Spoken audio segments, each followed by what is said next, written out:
An interesting week. You've been busy, I've been busy, but now we're here. We all have. We get to the studio here, and Courtney and I are both like, oh, what a week, you know, what a week. Let's do this Patriots show thing. But yeah, I'm just off a plane from Atlanta calling an FCF playoff game, quarterfinals with locally here, Maine, still live in the tournament. Maine is up there kicking butt. They're in the Final Four now. But I called a game yesterday in this soccer stadium, really cool down in Atlanta.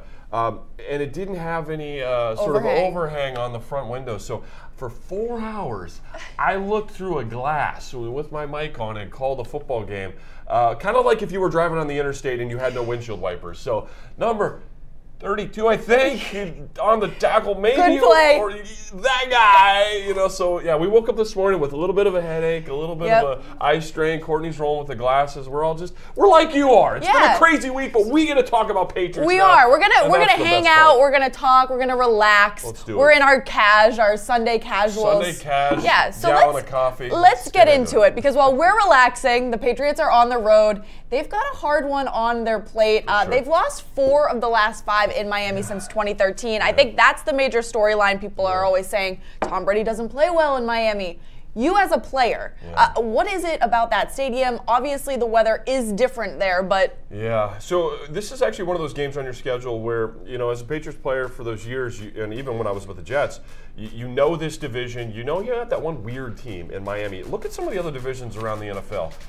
You know, if you're in the AFC, whatever the hell it is, with the Ravens and Browns and all that stuff, the AFC North, you look at them, all 4 markets, Cincy, Baltimore, Cleveland, Pittsburgh, kind of the same, right? Right. New England has always been, or the AFC East has always been this one division that's got everybody up here and then one guy down here, right? So it strains all 3 of those teams the same way. So when you get the schedule comes out, you know, earlier back in the spring or whatever it is, you want to know when you play them, and that kind of matters, because are you going to get that 95-degree day in September and good Lord, it's crazy, or are you going to get them late where you've been practicing in, you know, outside in your place at 15, 20 degrees outside, and then you're just not acclimated to the stuff. So that's part of it. It's certainly an advantage for them, but it's not as if Miami's been knocking it out of the park. So you do mention that the record, and I think that's important. It obviously is a huge story. I mean, it's something we've been talking about throughout New England media this week, but there is sort of an underbelly to that as well, and that's that just 2 times ago they absolutely blew them out down there, 38-14. So I kind of look at it as, you know, on average, yes. More recently, actually, no. But then they did lose last year. So, you know, is it a factor or not? I'm not sure. I will say, though, I think it's probably harder to be Miami coming to a snow game than it is the Patriots going to go play in the heat. Well, I'll tell you what, Courtney, and I love that you make that point, because if, you know, we played up here and you get those guys and, you know, friends, you know, other guys who know on the other team, Zach Thomas, like Jason Taylor, all those guys, like they were awesome at their craft. And you see these guys, Alindo Mare, the kicker, who's down there freezing on the side, and they walk out and they're all wearing sleeves. And that was psychologically, you know, they're over there shivering between snaps. I absolutely think you're 100% correct here that if you had to be on one or the other side, it's not as big of an adjustment for players to go down there. So it's important to put that out there. I don't think the venue is going to necessarily decide it today. Right. But it is a little different if you traveled down there and done that particular game. The weather's one thing, weather is weather, but there's also this sort of weird nightclub atmosphere to the stadium down there. It's very cool. It's pretty cool, but it's also very distracting if you're a player, right? And you got the Dolphins cheerleaders. I swear to God, they've done this for years. They purposely put them like right in your face, and then you've got like the hot tubs and like the neon and like and DJs, actual DJs on the field. Like it's so crazy, and I think in part it's meant to create that environment because that's what people in Miami like. But I think it's also meant in part to distract you. I mean, it's not an accident that's happening in stadium. So you have to overcome it. You have to play your game, and it's a bit of a challenge. But I don't really think ultimately that's what today will be about. All right, will be interesting to see. I wonder if Danny Amendola's blood has thinned out since he's moved south. But week 4, you brought it up. The Patriots absolutely dominated Miami. When you look at that game, what worked well with the game plan, and do you think that they'll kind of replicate that going into this week? So this is always the challenge, and this is the fun part of the NFL, quite frankly, because you know you have division foes, and it almost makes you a little leery after really crushing them the first time. Yeah. Because it makes you wonder how much value there is in that game tape, because they know they got crushed, they know they got dominated. So there's a very good chance that a lot of the stuff they ran that day, they're just not going to run. You know, they've already seen you just blow them out in that regard. So there was one thing that I would really point to that was a huge problem for Miami on that day. That there's almost, if you want to, we'll talk about wagers at the end of the show, but if you were able to place a chip on something being accounted for differently, it would be things related to James White. You'll remember earlier in the season, this is Josh Gordon's relatively new to the team. This is not a big part with him. You don't have Julian, at that time, so Edelman's not the big part of the offense he is now.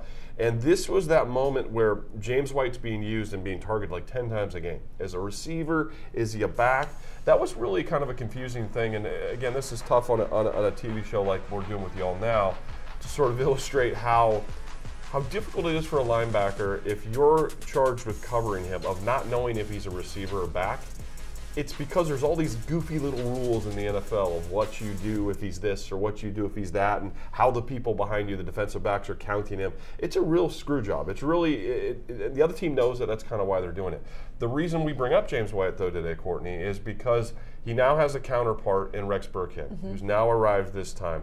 And the last time these guys played, we mentioned sort of the blowout there early. They got up 24-0, I think it was, right off the bat. A lot of it was just James uncovered. He's running angle routes. They're giving attention to Gronk. They're down the field with other stuff. James ran wild.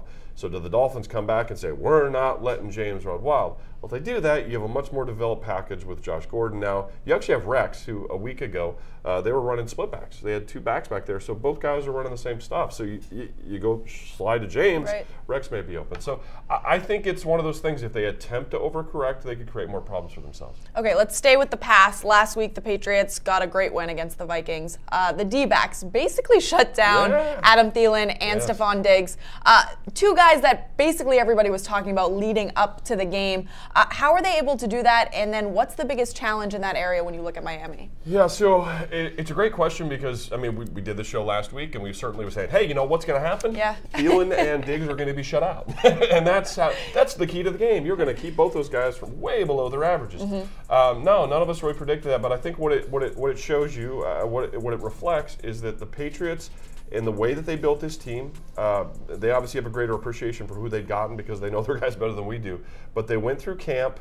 They made some choices as far as keeping Jason McCourty, as far as elevating this kid, J.C. Jackson, as far as keeping this really deep package of safeties that they have, and then also keeping the young guy Dawson. It was a high draft pick that they put on IR for return. We don't know if he'll be up today or not. But when I look back at who they've sort of become over the course of the year, this is a really strong back-end team, sort of led from the back to the front. They're good up front. It's not that, but I think you have more stars on the back end. Gilmore playing at a crazy level does so much for you defensively because in a situation where it's like a Diggs and Thielen, and it's not that with Miami. It's not got to take away this guy or got to take away that guy. There's some disparity and difference in skill sets that Minnesota simply didn't have. But if you have a situation now where you're really comfortable with your other guy, which is Jason McCourty, and you're really comfortable with Stephon Gilmore being able to take away whatever it is you want to take away, that second guy can get help if he needs it or may not need help. But then also you can also take McCourty away from necessarily the second receiver because you feel comfortable enough to let J.C. Jackson handle him. And then J.C. can get help. And then you've got McCourty along with his twin brother moving in and out on different targets on more the middle of the field. So it's flexibility. That's really the theme here. I think they've really built a nice group around there. Remember, Eric Rowe's gone and on IR, and he was a real big part of this early. So it really speaks to the depth they have back there, and I think it's really a team strength down the stretch.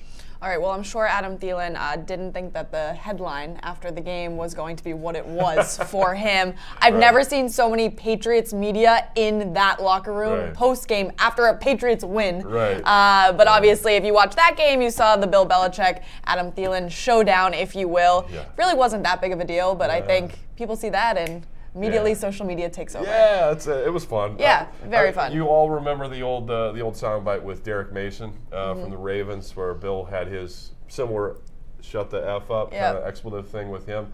It was Mace was an old a partner of mine. We were all both on Big Ten Network at the time for a couple of years, and it became a running joke. It was sort of like, anything that would happen on set, and Derek's a good sport. He's a really good dude and a really good analyst. But we'd send it right back to him. Hey, Mason, shut that. Basically using Bill's line. So these kind of things tend to have legs for life now, and I'm sure Adam will hear that from his crew giving him crap about it. And Bill probably won't think about it another second. I don't know about that. I think he kind of likes all things over here. He won't let you know that Right, yeah, there it is. I think he loves that he gave it to him that way.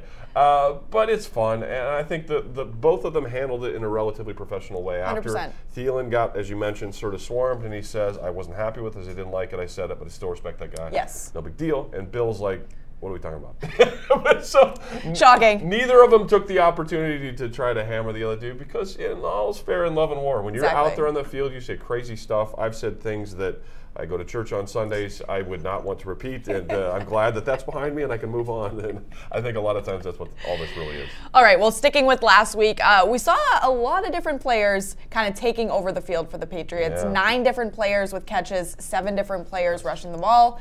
For you, I mean, I think as Patriots media, we stick to the same names every time when we're talking about who had big games. This game was different. Yeah. How did you see that? Do you think that was a specific game plan that they went into doing? Well, Courtney, I just really think that's the strength of this team. We just talked on the defensive side of the ball where I think their deepest group lies. And I think the personality of this Patriots team is that they don't have a personality, and that's good. They don't have a, hey, I'm defensive coordinator this week for the Dolphins, or hey, I'm defensive coordinator for the Steelers, or whoever it is down the line.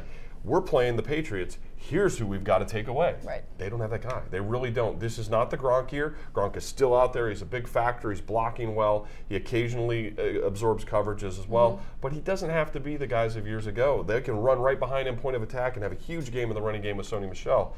But I think it's an absolute team strength that these guys have 8 or 9 guys. Yes. And it's not 8 or 9 guys as a matter of urgency or a matter of not wanting to send it there. It's they do it and it stresses the other side, stresses the defense because you really don't know where to focus coverage, and that's a really big deal in professional football.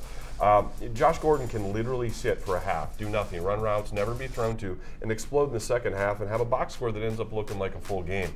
I think you can also, we've seen it many, many times now, where this can be a heavy 25 carry game for Michel. He can get 140 yards in a minute, or it can be a spread that carries amongst him, Burkhead, and James White. And you can still get to the same end line the same way. The beauty of that is this doesn't feel, now again, and there's also a caveat to this, there's also a backstory here. This hasn't been a 30-point offense. The Patriots have adopted this style that has pulled them back 4 or 5 points a game from what we've seen in years past. And really part of that is because of game style. They're running the ball more, and this isn't that they're failing somehow to put up the 30. They're not getting there because they're actually ending up with fewer possessions generally. I mean, this isn't like a week in, week out thing. But if you're going to run the football, you're going to eat more clock. And so it's not, if you're going to get to 30, and these are fictitious numbers, but if you're going to get to 30 on 13 possessions, well, getting to 25 on 10 is actually pretty good, So they're more of a situation now where they'd rather control clock. They'd rather run the football. They'd rather, when it's time to pass, to throw it to maybe Jules is going to get it, maybe Hogan's going to get it one series. Hey, let's not forget about Dorsett. And hey, Cordarrelle Patterson's a big part of this as well. It's just that makes you harder to defend. They're not going to get my offense as many times if I'm on the other side because they're just chewing. They're satisfied with chewing. They don't just leave Brady back there for 50 snaps. All right, well, there's an extra incentive this week. If you've been paying attention this season, the Pats could clinch the AFC East.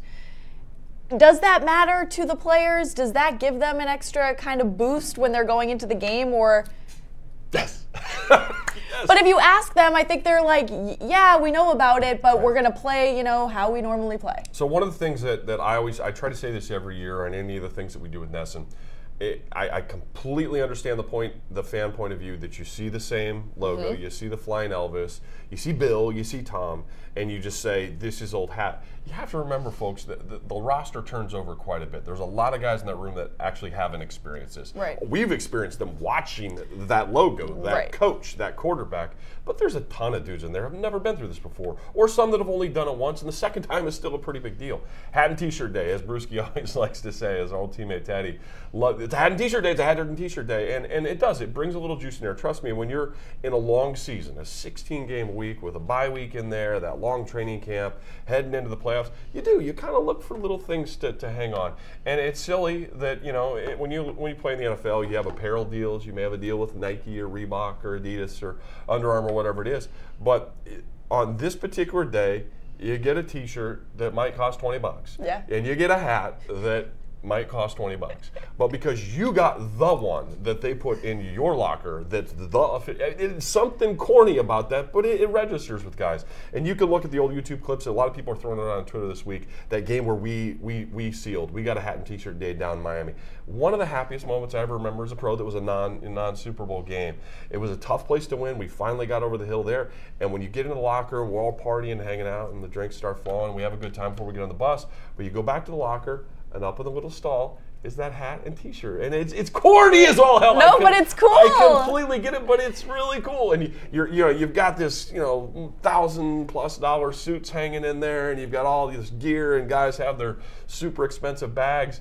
And right over the corner is a little $20 hat, a little $20 t-shirt, and that's what everybody wants. And that's, in my view, that's really what's cool about sports. And I think it is important. I mean, the next day you could go look on USA Today's Sports Images or whatever, and you see the joy on the guys' faces when they get the hat and t-shirt. It's real. It really is real. It's real. And it is funny to think like $1,000 suit or a $20 t-shirt. A lot of them would take the t-shirt. Yeah, and I have those. I mean, and again, just to put this all in perspective, I'm a billion years removed from playing, but my last one here was in 2005. So I retired in 2009. Yeah. So, but what I did, and what a lot of players do, is you keep a bin. You have a big box of those ones that were the official ones. So I have the one that probably and you don't go wash it. You don't want to wash out that sweat. It's not that it stinks, but you did it. Yeah. Yeah. But you have the one hat that has a little more to it, a little stain, a little sweat, and you keep it and you preserve it. So I've got that box of all these division wins and the AFC championships, all that stuff, and you hang on to them. They're something you treasure. That's cool. You should post that on your Twitter later today. Now that you've talked about it, let's talk about keys to the game. Let's start with defense. Okay, so defensively, I love that you did that too, because honestly, this I think is how I'm starting to think of the Patriots, and I think fans should as well a little bit. When we start to think about how are they going to get this done, we've been doing this for years. We first start with Tom. Yeah. We start talking with Brady and how's Brady going to do against this defense.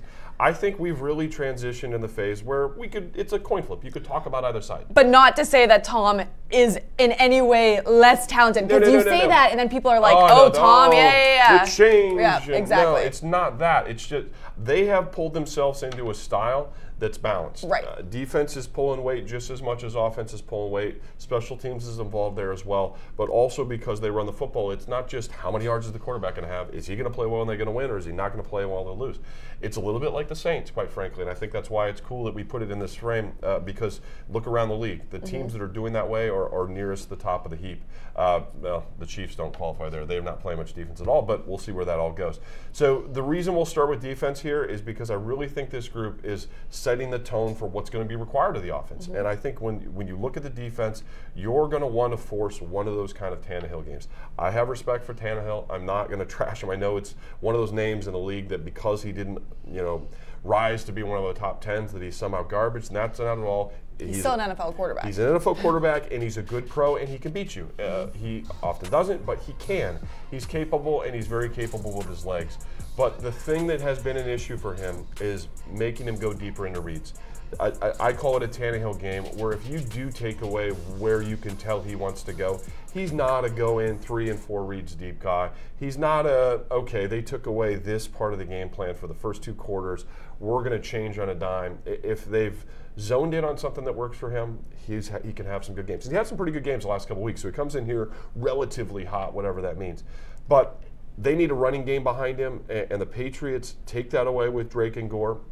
And I think it really sets him up to put the game on Tannehill's shoulders, and he's not that kind of quarterback. One thing to keep in mind, folks, as you're watching this, and it's a frustration. I like to read Miami media and keep in touch with what they're talking about, right? So there's some frustration down there, and that you got Ryan Tannehill. He's good. We've discovered he's not going to be a Hall of Famer, but in situations like that where you don't take advantage of going to get a future Hall of Fame running back in Frank Gore, Kenyon Drake you draft, pretty good player, but this has not been an offense for whatever reason. Now, I understand that there was the Osweiler stage in there, and there's been some coming and going, but they have been a team that has been very hesitant to actually give the ball to their backs, whichever it may be, 30 times a game. And 30 is kind of the benchmark. That it doesn't have to be 30 to one guy. We don't do that very much more in the NFL. But 20 to one guy, 6 to another, 4 to another, you spread it. But get to that mark where you put a real sort of pile of your touches with the backs. They've only done that on a few occasions throughout the season. So What I'm saying here from the defensive side of the ball is if you can convince them to be that worst version of themselves, scare them out of the run game early enough with stops, and just put it in Ryan's hands, you'll be very pleased. All right, now let's talk about the offensive side of things. Tom Brady, do you think that he'll continue to have many different targets in this one? Yeah, I really think that's a script, and I'm not trying to give away next week's show or the week after that because we'll talk about wrinkles with each one, but I think this is a theme that they should adopt down the stretch, in part because he's older, right? And you don't want to expose anyone to hits that they don't need to take. And he's exceptional at what they have him do here. And he's under center a lot more, right? So I think what Brady is going to, the way he torches them today is the Miami Dolphins are one of the low-end run defenses in the NFL, and that was a big part of what they did the first time against them. I think you come into the second time, you know that they're going to load and try to stop the run, but I don't care. You know, they still need to be tested that way. And if you get Tom under center and you create play action for him, he will absolutely toast you. So this is one of those games, whether it be the Bengals, whether it be the Dolphins today, now seeing them a second time. There are a handful of run defenses in the NFL that have consistently struggled week in, week out. I sometimes make fun of cumulative stats over the course of a year and a ranking and all that because it's really more individual matchups. We've seen enough of Miami's defense to know on the yard per carry thing, on the net total, they really struggle if you commit to it. So committing to it and then watching Brady pull it out from time to time, hit Gordon on a play action slant, hit Julian on a double move, pull it out and give it to Gronk occasionally. This offense, this Patriots team can really run over that defense if they take that particular approach. All right, now the best part of the show, Chatham's Choice. My choice. So, folks, there's another premise here that we wanted to pitch, and I wanted to sell this with you a little bit, Courtney. When you get to this time of the year, and what we've been doing throughout the course of this season, and we've got you to 10-2, and I hope that that's allowed you to buy a lot of presents for the kids. You filled the tree.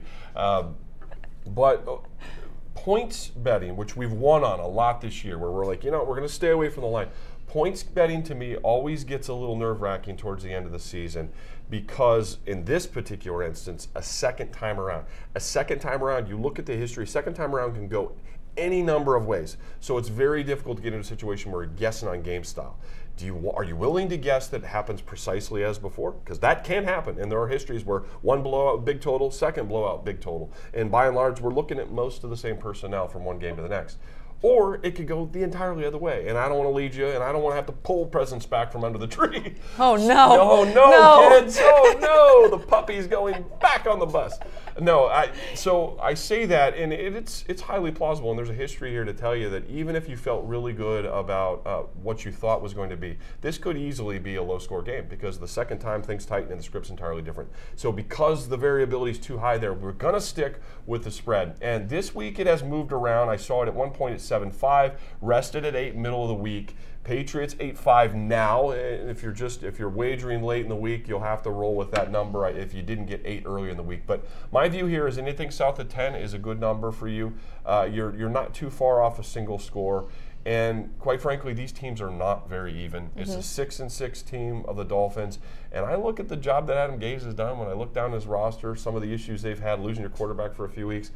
It's actually a pretty admirable job that they got to 6-6. These are not even teams. In situations where you get uneven teams, I think you're getting a more aggressive number there from Vegas because of that venue concern. And if you can wash that part out and they start playing football and it isn't any of that sort of lay an egg situation, the disparity will show itself.